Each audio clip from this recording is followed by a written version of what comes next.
Good evening and welcome. Bonsoir et bienvenue à tous et à toutes. I'm Kathy Fisher and I'm the Vice Chair of the Ottawa Public Library Board.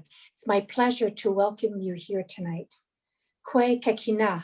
We believe it is important to acknowledge that even as we gather virtually, we are on the unceded and ancestral territory of the Anishinaabe Algonquin people.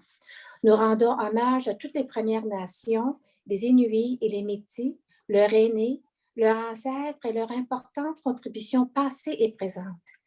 We want to thank our partner in organizing this event, the Ottawa International Writers Festival. Tonight, we're happy to welcome Governor General Literary Award winner Thomas King to talk about his latest novel, Sufferance, a sly and satirical look at the fractures in modern existence. Thomas King is currently Professor Emeritus of the School of English and Theatre Studies at the University of Guelph and was named Companion of the Order of Canada in November 2020. I've been looking forward to this conversation to learn what this outstanding writer has to say about what we can do about the social and political consequences of the inequality created by privilege and power. Be sure to browse the Ottawa Public Library's online collection to discover more titles from Thomas King. I'd also like to remind you as well that May is Asian Heritage Month, and I invite you all to join the library this Saturday at 3 p.m. for a family Bollywood dance class. It's a funny way to learn and move and get a taste of a hugely popular aspect of Asian culture. Remember that you can also visit the Ottawa Public Library website anytime to discover remarkable programs and to access the amazing range of content and resources that comes with having a library card. It's now my pleasure to introduce Sean Wilson from the Ottawa International Writers Festival to say a few words. Thank you and have a great evening. Merci et bonne soirée à tous et à toutes. Thank you, Vice Chair. Good evening, everyone. I'm also broadcasting from the unceded and unsurrendered territory of the Algonquin Anishinaabe. I'm so thrilled to welcome you all to the Writers' Festival's 2021 virtual season, to thank our friends at the Ottawa Public Library for their ongoing collaboration.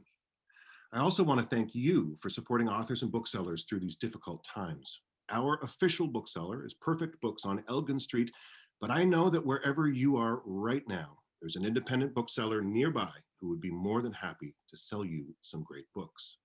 Our spring season continues through June, and it's all available online, free and on demand at writersfestival.org. If you enjoy this event or any of our virtual programming, please consider making a charitable donation.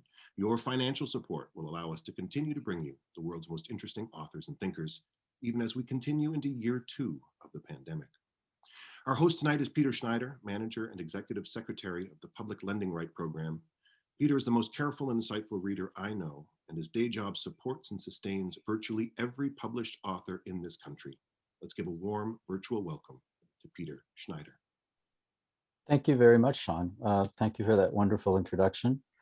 I'm so happy to have been invited to meet today with Thomas King and to have a virtual chat over the internet, over the magic of Zoom. And I'd like to start today. I'd just like to start by saying it's so nice to meet you over the web, Thomas. And how are you this morning? Let's try a cup of coffee at a cafe next time. I think that would be much better.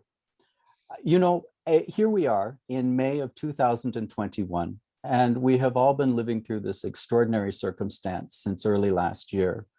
I want to ask you about your new novel, Sufferance. About when and where were you when you were working on this book? Had the pandemic started?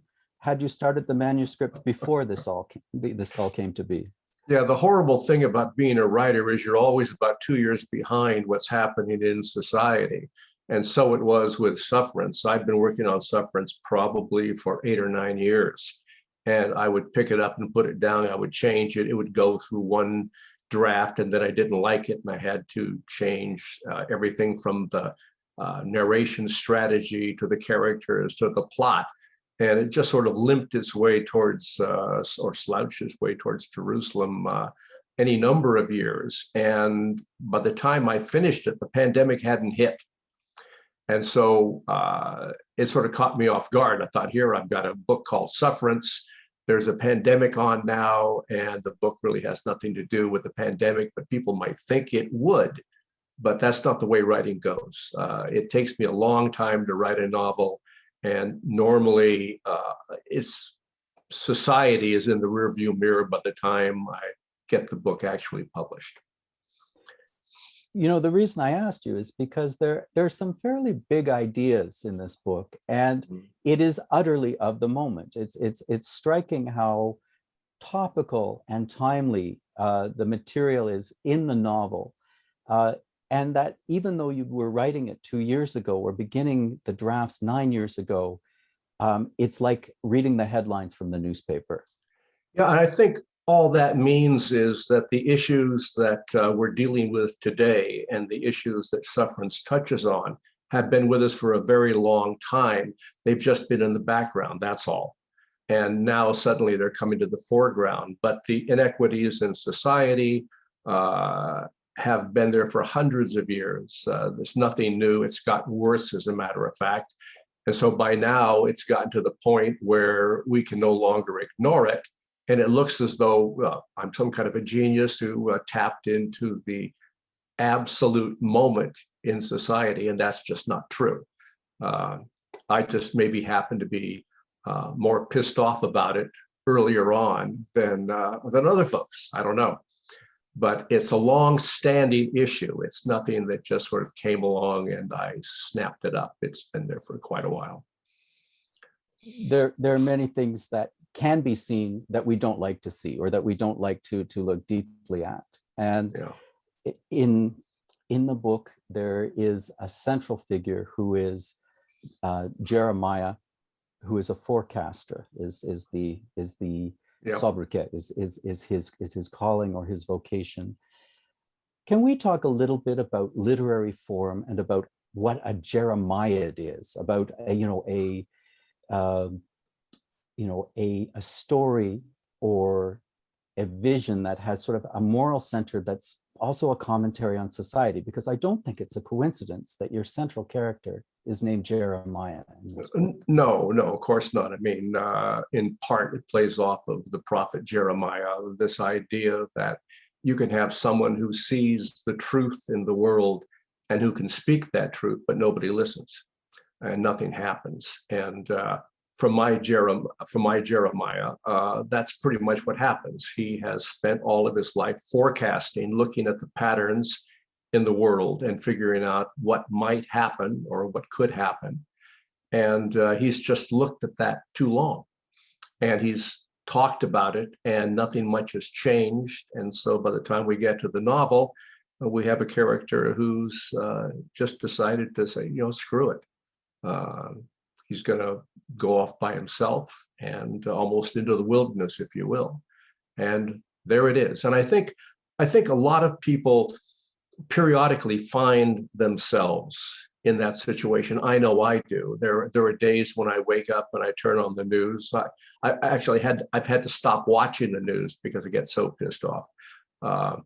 But there are days when I just say, I'm going to give up. There's no point in writing. There's no point in working in the arts. There's no point in being a part of this world. We just don't get it. We just do not make the kinds of changes that we need to make. And I have to pull myself out of that hole each and every time. And the more I do that, the harder it is to get back on my feet. And so it is with Jeremiah, except that he really has sort of given up in one way. Of course, no good writer is going to leave him in that situation. We're going to make life worse for him. As we enter the world of the novel, and as we get to know Jeremiah and his family and his friends, you do a lovely job of mapping out this small town in what seems like Southern Ontario. It's very recognizable to me as being Ontario. And there are things that are so beautifully rendered about the peacefulness or the tranquility of small town routines and community. Mm. And yet you're also mapping for us gentrification, inequity, and different access to resources and to municipal influence. Yeah. Let's chat about how it's a fictional world, and yet how resonant it is with people's experience. Yeah, I mean, my job as a writer in this day and age is pretty easy. I just have to look to see what's happening and put it into a fictional form. When I was doing Dead Dog Cafe all those years ago, the newsmakers made that show for me. I didn't have to go out and find material. I just had to craft it. And so it is with sufferance.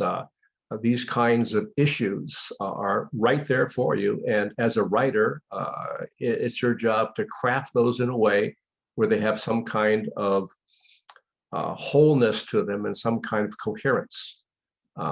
And then, of course, you put your own take on it. And my take is always tends to be towards the satiric, sometimes even the mean.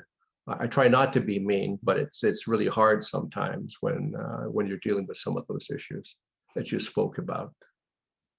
I think the craft in this book is that you are pulled into something that seems in many ways quite sunny, and yet there are shadows. There are shadows over the town. And, you know, the town is also a place where there was a residential school. Yeah. And I really was deeply moved by Jeremiah's experience as a caretaker and as a memory keeper in his community. And I think we can never talk enough about the residential school experience in Canada and how central that has been to the construction of many small towns and the organization of our society. I never went to a residential school. So far as I know, my family did not wind up at a residential school, my father's side of the family. But I've talked to any number of people who did or had relatives.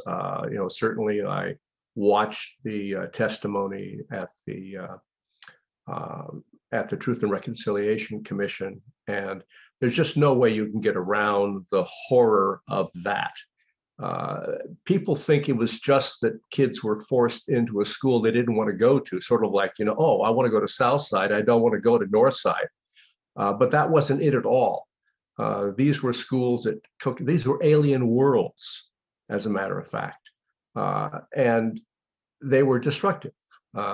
Somebody asked me once, well, weren't there any good sides to residential schools? And certainly during the testimony on the Truth and Reconciliation Commission, some people spoke about some of the positive aspects of residential schools. But, I think those were the exception. By and large, they were horrendous. And I don't want people to think that it was just the choice of one school over another school, a slightly better school rather than a worse school. That was not the choice. The choice was night and day. I'm working on a new book called Aliens on the Moon, and it was like that. It was really aliens on the moon for those kids who went into residential school. And to have all aspects of identity taken away or suppressed as part of the bargain, if you will, of going to school. And the abuses that have been documented that are real, and the generational impacts which continue down to this day, are things that are heavy, and yet they're present in our society still. And what I salute in reading your book is the way in which you weave these historic elements, these historical facts through the narrative. And there are some sharp blows that you land. There are some sharp observations. And yet at the same time, the book has a spirit and I think a hopefulness at its core. And particularly in your very beautiful treatment of young people, of intergenerational relationships that are healing. And of different kinds of families that come together. Do you want to talk about youth and about the next generation? Well, I mean, that's always the hope, isn't it? That the next generation is going to do a better job than this generation did. I can remember back when I was in my early teens, for example. I didn't have any notion that I was going to make the world any better.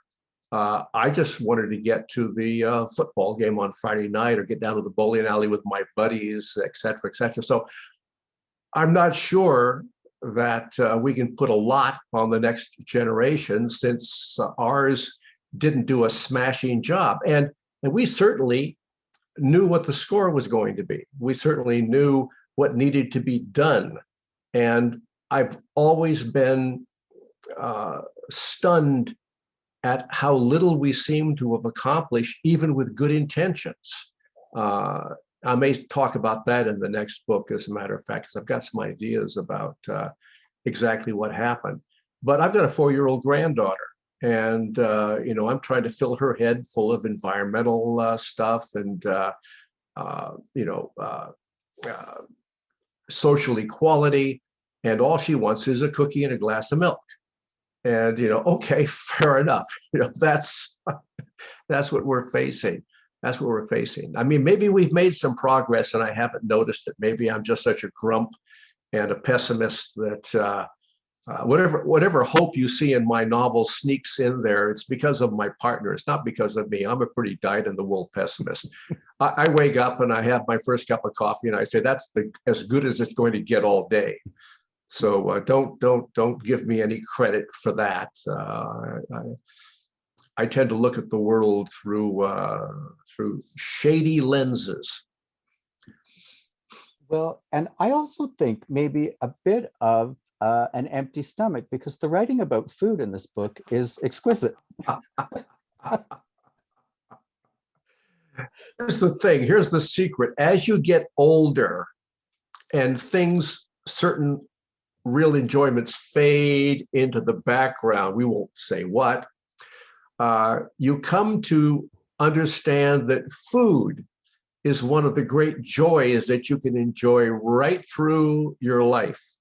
And if you look at all my novels, people are eating much of the time. I think partly it's a social event where you can get people together. Also, it's one of those things where you don't have to worry about the way the world is going. You can just sit down and look at a nice risotto and a glass of wine, and you can think, you know what, maybe the world is an okay place.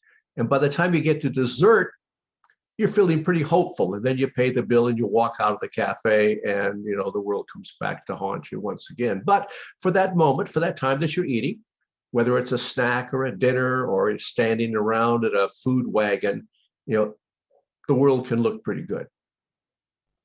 The way that appetite plays out in the book is interesting, because Jeremiah, for example, a good brownie and a nice hot espresso, and he's fixed. He's happy. He's content. For others in the narrative that he encounters, the world is never enough. Their appetite is ravenous, is unceasing. Were you thinking of that notion of some have an endless hunger or appetite for things, for resources? Yeah, there's the classic character in much of native storytelling is Coyote. And they always refer to Coyote as a trickster figure. And people make the mistake of thinking that Coyote is a trickster figure because he's tricky. He's not all that tricky. Actually, he's pretty stupid. And most of those Coyote stories are cautionary tales. So you can see what Coyote does, and then you're not supposed to do that. That's what they really are. But the thing that Coyote's main failing is that he has these gigantic appetites for everything, for sex, for power, for money, and North American society is one large coyote. It just never gets enough. Never backs off of its accumulating impulses, and it's going to destroy us. It's going to destroy us flat out. and we can't seem to curb that for some reason. I mean, I'm just as bad, but I'm going to put myself over in the good category right now, in the good place, and then I'll yell at everybody else across the fence. Thank you very much. I can imagine your reaction when you saw, a couple of weeks ago, the headline, I think it was in the New York Times, that Mark Zuckerberg, the young guy who is the billionaire head of Facebook, bought an entire Hawaiian island for himself. Yeah, I just don't know. Was it Oahu? Was it Maui? Was it? Yeah. I mean, what do you do with an island? With 2 people on it. He probably has 6 houses as well around the countryside, and a yacht and a plane. Yeah, I don't get it. I mean, and probably because I've never had that kind of money, and I don't know how much fun you can have with it. I can't imagine that kind of.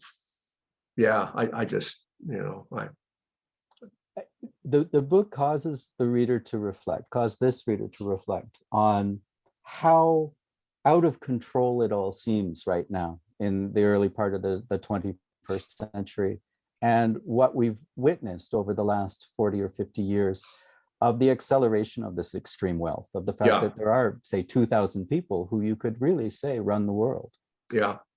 Well, my partner, I don't know if this is accurate or not, my partner said that the Canadian government was thinking about raising the income tax on the rich. And this has been kicked around any number of times before. But the joke is that it won't do any good at all because the rich don't have an income. They have their money funneled to them in other ways than income. And so you could raise the rate to 100% on the income of the very rich, and you wouldn't get another dollar out of them. And if the politicians in Ottawa don't know that, they should be thrown into the Ottawa River. Just if you're going to make any changes in society and try to make it more equitable and spread the wealth around a little bit, some of the wealth that is completely undeservedly dammed up by certain families and people, you're going to have to do it a different way than something as stupid as raising the income tax level on the rich. It just won't work. It might work on the middle class. I'm not sure that they need to have their income taxes raised. Maybe they do, but it's not going to touch the wealthy. Throughout your public life, you've been a teacher, you've been an artist and writer. You've also been an activist, and you have very strong convictions. In the novel, you poke fun, I think, but there's a seriousness about the inherent flaws in government and governance, local governments, politicians, the trade-offs. You once had a dance with federal politics as a candidate. Oh, now be good. Now, how do you feel about elected politics, the state of it today, about our governance? Oh, government's just ridiculous. I did run for federal office, and I debated doing that when I was asked if I was interested in running. And my entire family and all of my friends said, don't do it. And one of the main reasons was that I was more dangerous in the public sphere than I would be in a political party. And quite frankly, I found that to be true. Now, I ran for federal office partly because I liked Jack Layton. And Jack had asked me if I would run, and I had a lot of respect for the man. And I thought, well, I'm at a point in my life, I think I was 65, when maybe I should try public service. But frankly, the way we run politics here in Canada is that if you're a politician, you're a little cog in a big wheel that's run by a few people in Ottawa. That's the reality. And that's not the way I think politics should work. And so there's no place for me in that world. And I can't imagine there's much of a place for people who truly want to make change. Now, I say that, I'm going to get a lot of shit for that, I'm sure, from some of my political friends. But it just feels as though some of the actions that you could do, that you're sort of strapped, you can't do it. You've got to be part of that political party. You've got to sort of compromise on all the issues. And quite frankly, with the state of the world today, between the social, economic, environmental condition of the world, there is no real, it's not time for a compromise. The longer we let this go, the much harder it is going to be to turn anything around, and it's going to hurt like hell. I have no doubt that if we made the changes we'd have to make, we would be on the ground. We love our convenience. We love the ease of our lives, and we're willing to sacrifice the environment and society to have that. And that drives me wild. I keep writing these books hoping that somebody's going to take it as a kind of primer and go out into the world waving one of my books, Sufferance over their heads as a clarion call. That hasn't happened yet. And I don't think it's going to, and probably it shouldn't. But nonetheless, it bothers me. I know it bothers other people. And partly it's that we're sort of stopped dead in our tracks. Most of us don't know exactly what we can do as individuals. Really, the society has to move as a whole on this. I'm in some ways, I want to say that a few years ago, you published a nonfiction book titled The Inconvenient Indian. And I think that book in many ways was a call to consciousness for its readers, not just Indigenous readers, but I think for people who are of settler descent. And that as a very concise and sharp overview and reminder, and in many ways a wake up, it coincided with the arrival of the Idle No More movement. Yeah. And with this entire frustrating discussion that we've had in Canada about the R word, about reconciliation. There is, by the way, a very good book coming out by Jesse Winty called Unreconciled. Just brilliant book. I just finished reading the draft of it. You want to see what reconciliation looks like or doesn't look like, take a look at that book. It's quite stunning, quite stunning. And I'm not a big fan of reconciliation. It just seems as though what you're saying is, okay, we got two sides to the story and we have to reconcile both sides. So let's get together and make some compromises. That's not reconciliation. That doesn't talk to the problem that exists. The problem that exists is one-sided. And I don't see how you reconcile that. You acknowledge it, sure, I'm happy to do that. You provide testimony to talk about just how it affected people, that's great. But this whole notion that we're going to be able to reconcile that, I just think it's good PR, I suppose, but I don't think it has any real force. I don't think it has any real action plan. Don't forget, the Truth and Reconciliation Commission was not the first commission on that exact question. There have been a number of royal commissions that have come along in the years, and what we do with royal commissions is we forget about them as soon as they're published. I've got a couple of royal commissions on my bookshelf that no one, I've read them, and I'm sure some other historians have read them, but what? Nobody does anything about it. They publish recommendations. The recommendations are acted on. They talk about situations that happen, and they're just sort of forgotten, and we get on with our lives. Then somewhere down the line, someone says, "Hey, what happened to reconciliation?" We go through the whole little exercise again. I'm 78 now, and I've been through this wave of,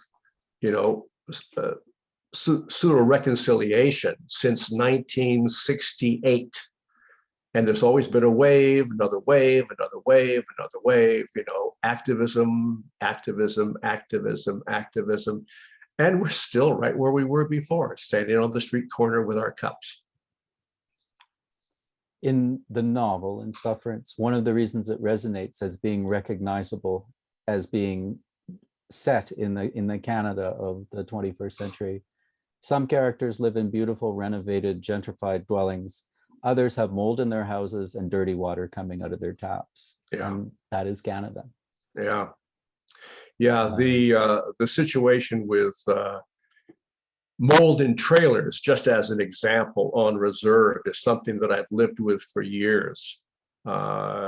It seems as though the government's very happy to move trailers onto reserve, sometimes secondhand trailers. Some of these trailers are just pieces of crap.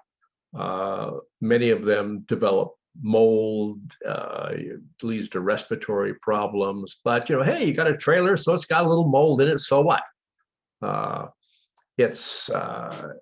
And the scene that I set in the novel where the government comes in to deal with the mold problem, I will admit it was a little bit over the top, but I think it captures the idea and the actual action behind those moments, those events. Lock mold, that'll do it. Mhm. Just spray it on the mold and your troubles are over. That's our attitude in society. You spray something on it and it'll go away. One of the things you've held to in the novel is, the nomenclature of, there's a Department of Indian Affairs. Now, of course, it goes by many different names now, but everything that comes from the Indian Act and from that conception of the world and of people, you're not looking away, you're not letting it go. No. And I mean, I don't know how many times they've changed the name of that department. I just will not have it. I will not have it. They can call it whatever they want. It's the Department of Indian Affairs, even if it isn't a department. I think sometimes, I know sometimes we rename things so that they're not quite so much of a concern. I remember, my mother remembers this better than I do, the Great Depression. We don't use the word depression anymore. We go through recessions now. We go through downturns in the economy, as if the language itself will lessen the impact on people. I'm not sure if there's a difference between a downturn in the economy and a depression, to be very honest with you. I suppose it depends on how it affects you. COVID certainly has injured people unequally. Right down the line. I mean, people who are living at the margins have been just almost destroyed by it, partly because the people at the top, they want to keep making the profit. And so, we have these outbreaks of COVID at these large factories, Amazon, meat packing plants, chicken plucking plants. And we sort of say, oh, well, I wonder how that happened. Well, the reason it happened is because we're not willing to do what it takes to drive this virus away. I mean, the virus for me, if I was writing now, the virus would have been an issue in one of the novels because of all the things that could have come along that would have galvanized us as a people, as a species. Something like international virus that's killing people should have done that, and it didn't, and it doesn't. And I'm still shaking my head about that. And as a writer, I don't know what to do with it. As a person, I'm floored by it. I'm floored that, people couldn't say, all right, forget about profit. Let's get this thing in hand because it is killing people. But in actual fact, the virus is killing profit, and we just can't have that. We can't stand for that. I share your observation because I can remember when the pandemic began, I thought, well, here's the great leveler. Here's the thing that we are all in this together and we could all get sick and die from this. Yeah. And yet very soon things sorted out in a very different scenario where some became incredibly enriched by the pandemic. Yep. And others had to get out of the house and to the plant to pack the boxes to be delivered or to prepare the meals to be served. And it's quite. Or you get on a private jet and fly to a remote native community and pose to as motel workers in order to get shots, free shots. I mean, come on, people. Yeah. when we see that science, technology, government is able to mobilize and in the space of a few short months provide not just one, but a plethora of vaccines, Yeah. why do we still have so many people suffering without clean drinking water? And that's a reflection, of. Well, even with the vaccines, there's that profit margin that has driven the distribution of vaccines. And certainly the fact that many of these vaccines that were needed in poorer sections of the world have not gotten there.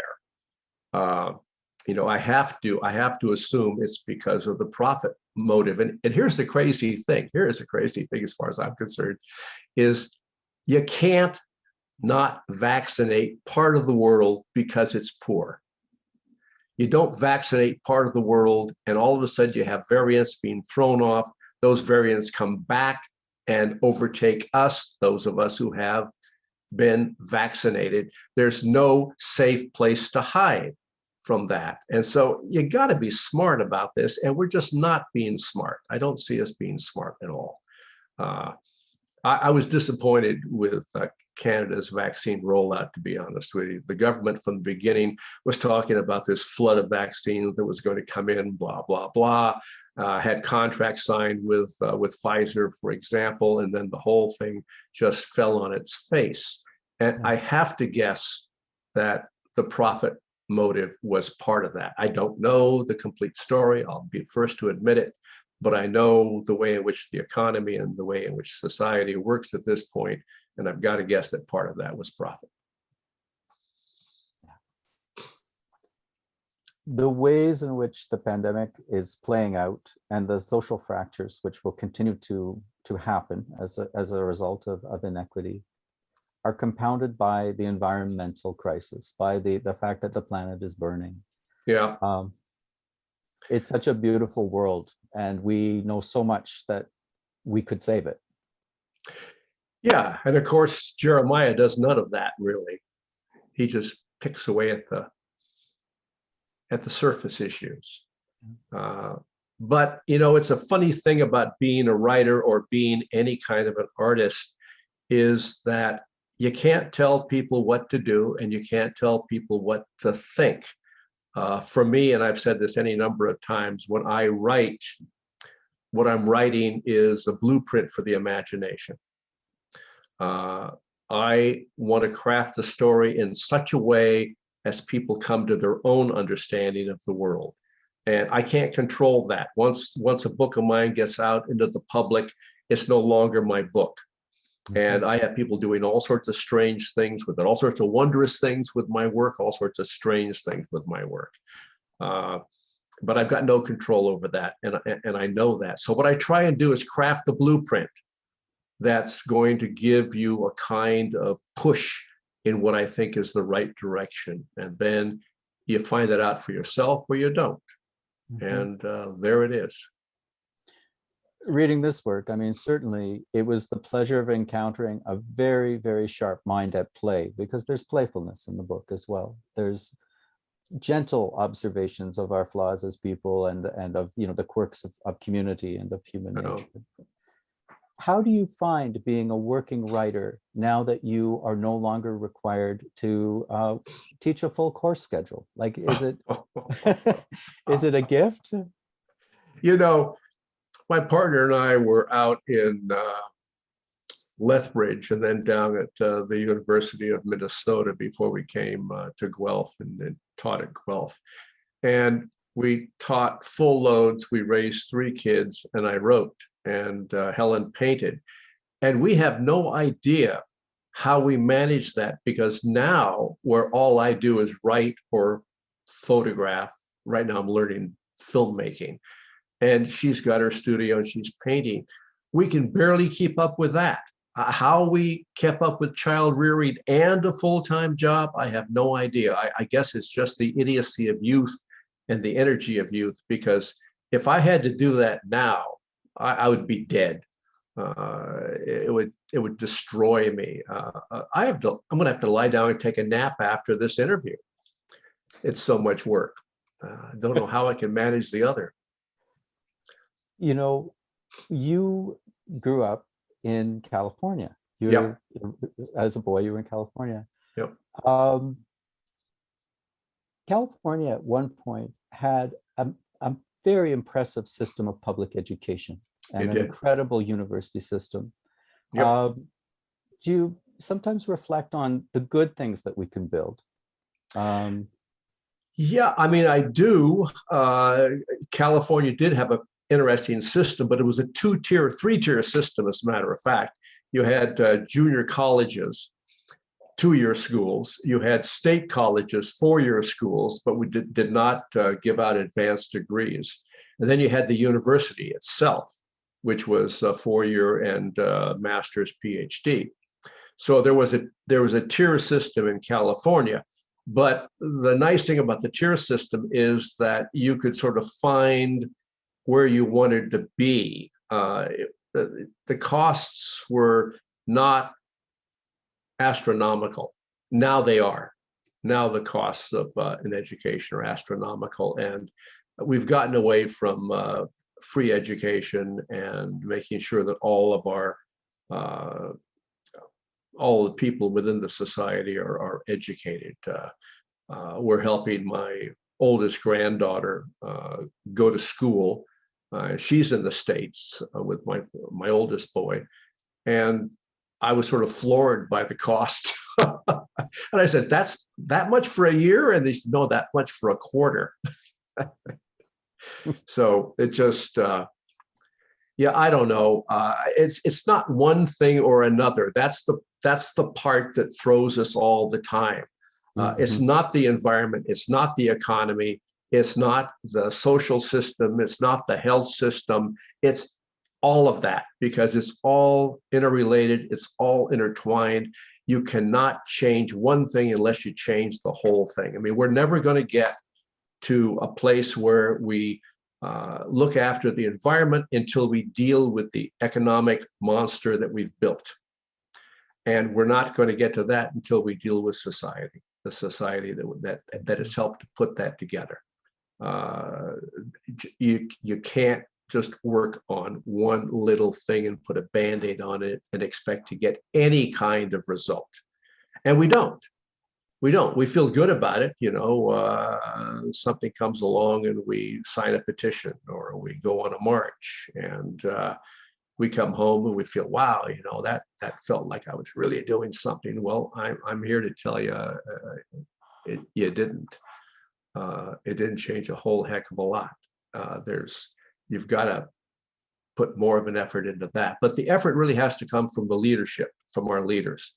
That's why we send these people to Ottawa or to Washington or wherever we send them. We do it because they're supposed to be smart. We do it because they're supposed to be compassionate. Okay, so act like it. Show us that intelligence. Show us that compassion. Show us that action. Not just a bunch of words. Now, see, you got me all upset, and I wanted to talk about my novel. Well, let's get back to the novel. Let's get back to the brownies. Brownies. Okay, so do you have a favorite brownie recipe? That's a nice, easy question. No, actually, but there's a baker here in town, Eric the Baker, who makes these lovely brownies. They're more like fudge. And I'll cut a little. I'll get a brownie. I'll cut little slices off of it to go with my espresso. Not a big slice, just a little slice. Day after day after day.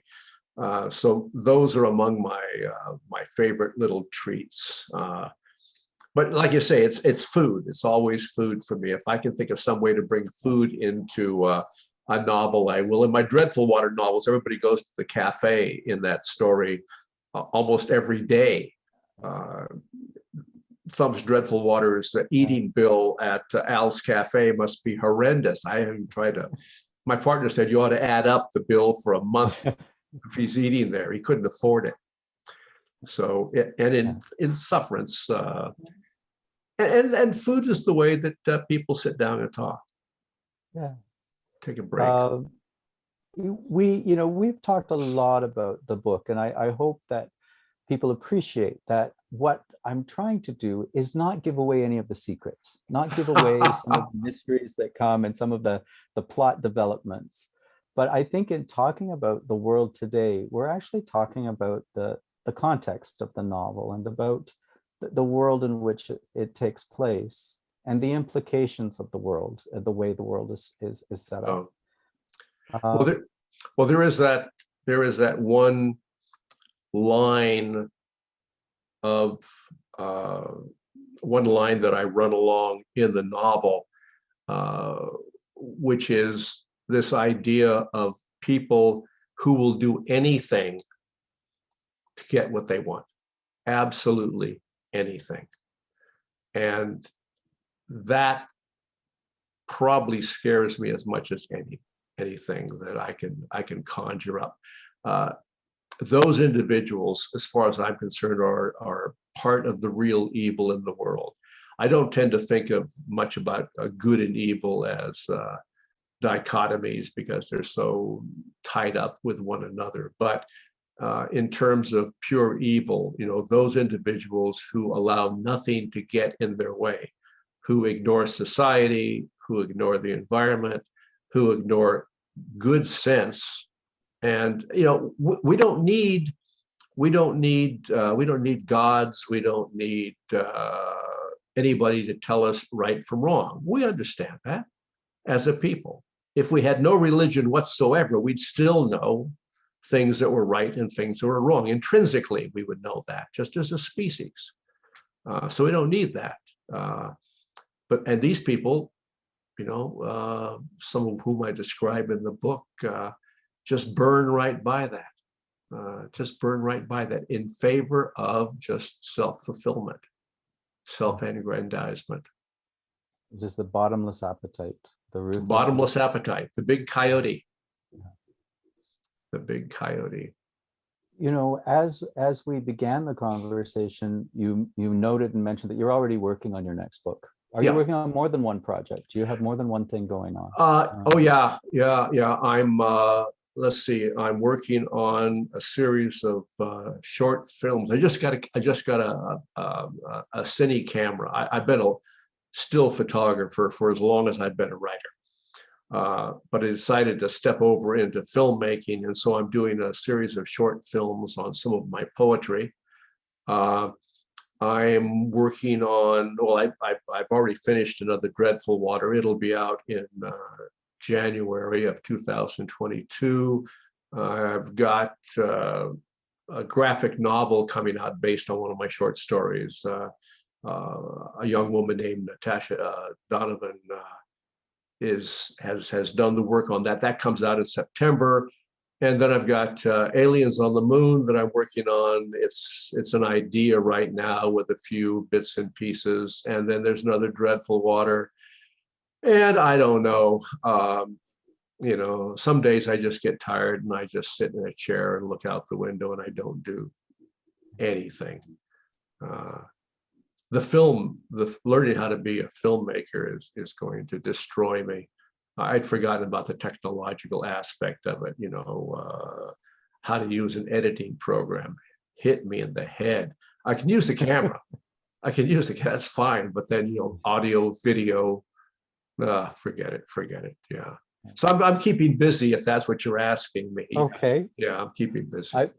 It's wonderful for us to have these good things to look forward to from you, to know that there's more good stuff coming in the works, and to be appreciative. I'd like to ask, because we're doing this virtually, normally we would do this in a cozy setting with the festival or at the library with other folks around, and there'd be questions and answers. There would be interaction with people in the audience.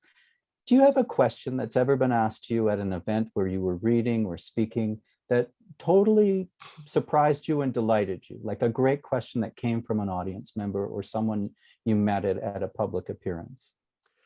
Geez, I wish I could say I have, but I can't think of anything right off the bat. The best question I got was this little girl who came up to me and said, "Are you Thomas King?" And I said, "Yeah, I am." And she says, Okay. That was it. That was it. That was it. And I thought, well, there's a question I can answer, truthfully. But I not really, not really. I think people are curious about things like, how do I write? When do I write? What it's like to be a writer.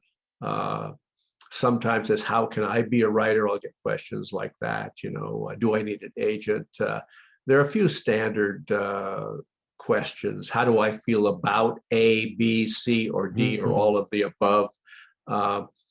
I don't think I've really been surprised by a question. But to be honest with you, I can barely remember 2 weeks back. Actually, Helen had to remind me I had this Zoom interview. She says, don't you have something to do today? I said, no, day's free. One of the pleasures, if you will, of people working from home and being in our own spaces and doing a lot of these things that we'd normally do in a completely public setting, in a public sphere, many times people are surrounded by their books. What do libraries mean to you, Thomas? Like, what is a library to you? Oh, well, I mean, the old story I've told a couple of times was I was in Roseville, California as a child and a kid. And when I was in high school, my first couple of years in high school, I had a mouth on me, and it got me into trouble from time to time.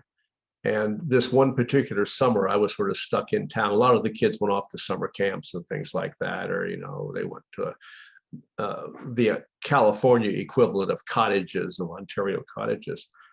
But I was stuck in town, and I was walking down the street, and I saw about 3 or 4 of the guys that I had annoyed under the railroad bridge there. And I knew if they saw me, I was going to have a bit of a tough time. And so I ducked into the first building I saw, went downstairs into the basement, discovered it was the library, the public library. I had never been there before. And I thought, okay, well, I can hide here. And so I sat down at one of the big tables, and I could sort of see out the window, watch these guys.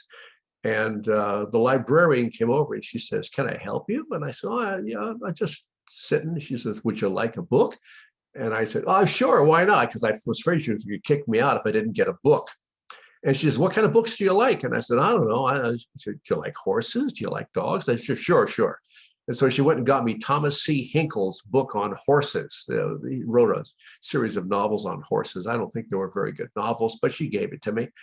And I started reading it because, one, it was in the basement of the library, so it was cool. Outside was hot, and outside had all my enemies waiting for me, but the inside of the library was nice and cool. And I started reading it. I kind of liked it. And so I, took it home, read it, liked it, brought it back, read a couple more. I got into Edgar Rice Burroughs' Mars series, which is still lives in my teenage imagination. I was so disappointed when they made the John Carter movie. What a piece of junk that was. Nothing like my imagination. And slowly, I sort of worked my way through that library. And it was a great experience. I read stuff I would never read again. I would pick up books off the shelf because I liked the cover. I would pick books off the shelf because it was about a subject I thought I might like. And so I even joined a library club, and you got stars for how many books you read of a particular week. And man, I was burning through the books. That's all I did for that summer. And it got me started on reading it. It got me started on narrative structures, if you will, even though I didn't know it at the time. And I've been a lifelong reader ever since. They've been, they're great things, public libraries. One of the smart things we did as a society. One of the good things, Yeah, the smart things we've done. Yeah.